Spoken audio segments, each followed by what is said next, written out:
I run a one-to-one English tutoring company, so of course I write essay prompts all of the time for our tutors and our students. And so today I'm doing that right now, and I thought I'd talk about the difference between a do you agree prompt and a discuss prompt. Now, often the do you agree prompt will come after what we call an absolutist statement.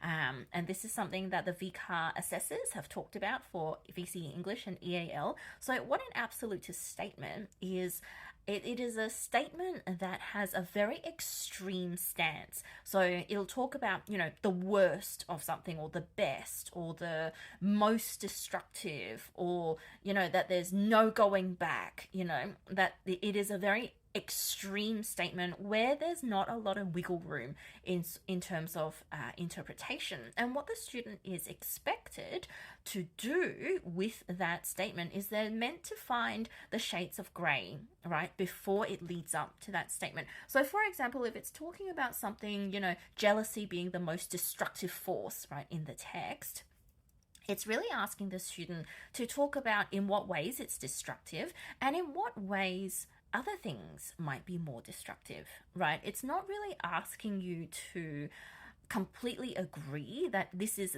the most destructive thing in the text. It's asking you to say, well, to what end is it destructive and to what end are other things also quite destructive, right? So I've got this prompt here. This is for the hate race.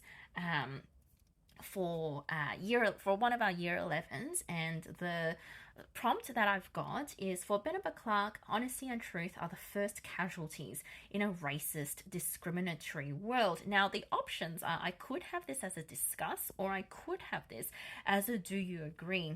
I'm thinking, so here's my rationale. I'm thinking it could be a discuss question because there is a lot of truth in there, right? That honesty and truth are often the first casualties in the world that she writes about in The Hate Race. But I'm thinking it could also be a do you agree because it's not often the first casualty, right? The first casualty are often other things like self-esteem, confidence, relationships, that kind of stuff. So I'm thinking, now that I'm talking this out loud, I'm thinking this is a do you agree? Do you agree? Follow along for more.